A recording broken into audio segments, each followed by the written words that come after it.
Mm. Well, why don't we shift gears a little bit and talk about the Medicine Lodge Ranch? How did that come to be, and what kind of offerings do you have there? Oh, it's wonderful. I looked at this ranch. I wanted to get this ranch for about 6 years before we ever did. I was still living in Tucson, working at the University of Arizona, running Dr. Andy Weil's fellowship program down there. And I had been wanting to come back to New Mexico. Part of my family has been in northern New Mexico since 1869. So I feel very drawn to this land. I love the geography. I love the architecture. I love the food. I adore the people. I love the sky. I definitely know that I have New Mexico deep in my blood. And so when we finally came here, I brought my husband out, and he was like, "Oh my gosh, honey, this is really out here. And this cabin needs a lot of work. Like, we couldn't even live in it." And I was like, "I love it. I love it," And Mark Suazo was a man that was living out, kind of help caretaking. He's a sculptor, a Pueblo sculptor. And he said to me, "The spirits of this land are old, and they want you to sing to them." And I knew then that this was my place. And my grandmother used to take me to Medicine Lodge, Kansas, where the Comanche had surrendered, and to the U.S. Army. And that was a very special place to her. She's part Comanche, and she would take me to the powwows, just the two of us. And it was the first time I'd ever gotten lost in music with the drumming. The drumming, I was a little girl, and just getting lost in that drumming.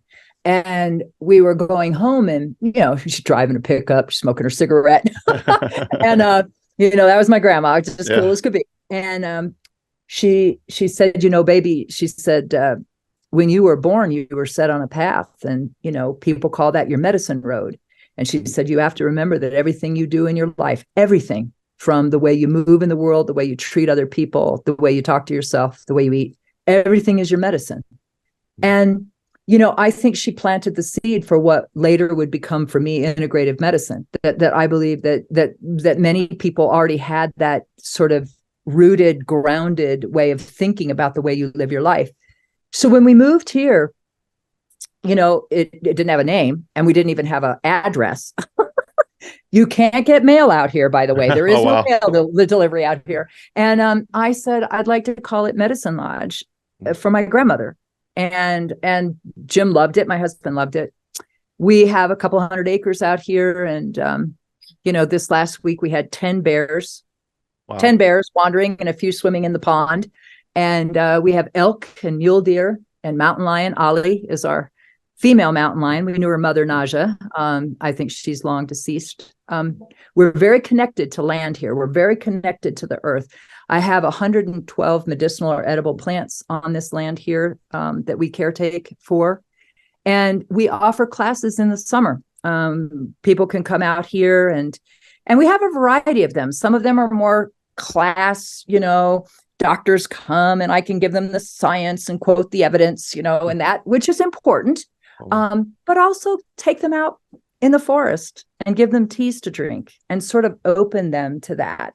And then other retreats, like our women's retreats that we just had, was really much more around ritual and being with the plants and plant tasting and talking about what it is to be a wise woman, and then had a ceremony in our ceremony lodge. And so it's a beautiful place, Mason. It's very special. Even local folks that come up and visit, they're like, "I never knew this was back here. This is so beautiful."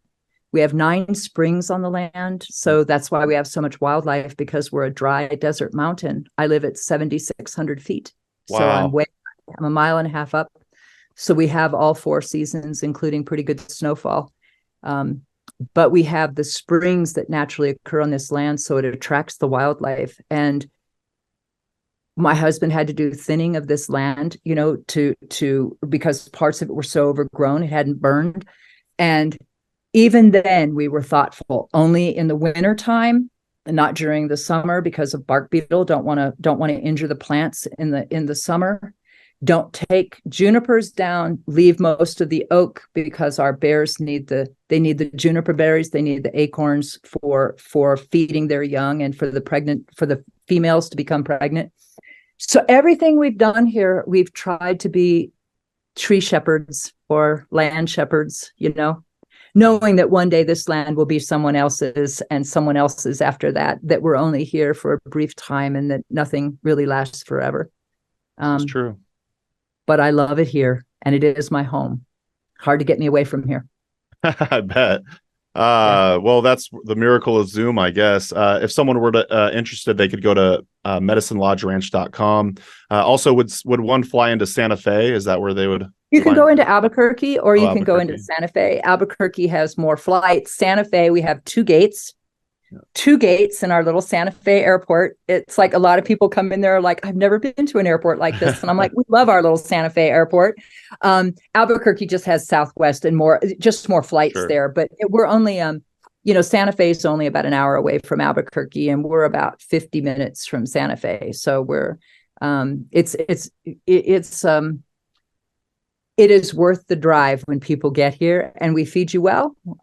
Jim's famous salad bar. My husband makes his big salad bar.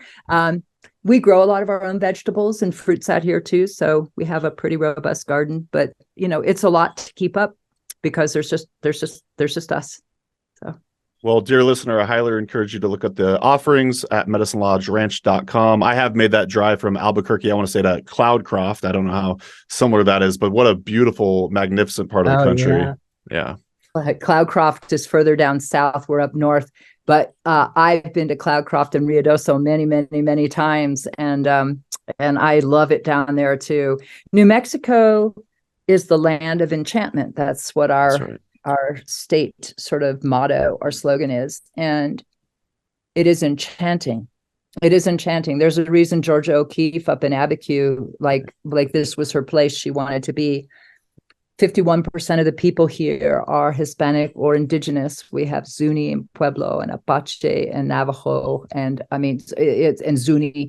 It's a land of deep tradition, of deep culture, deep rootedness. It's a place to visit at some point. Yeah. Absolutely. Could not agree more. Hey everyone, this is Mason with HerbRally. Thanks so much for watching today's video. If you liked it, please give it a thumbs up, and also go ahead and subscribe. We come out with new herbal content each and every week. If you didn't know, HerbRally also lists Herbalism events. We list Herbalism events chronologically. We list them also by state. So you could just go ahead and search by Oregon or Wisconsin or wherever you live. You can find out what Herbalism events are happening in your neck of the woods. We also list Herbalism events, virtual herbal events. So if you can't make it to an in-person conference or plant walk, we list lots of virtual events as well. To find out more, you could go to herbrally.com/events or herbrally.com/virtual. But if you can help it, I would highly recommend trying to go to an Herbalism conference. Those are some of the best learning experiences I've ever had, and that's where you can find different herbal teachers, and then maybe you could perhaps take their apprenticeship. But yeah, just do what you can. Get out there and learn about the herbs, like yarrow, dandelion, corn, all the above, like all the medicinal herbs. And we'll see you out there. Hope to see you at an herb conference. All right, bye.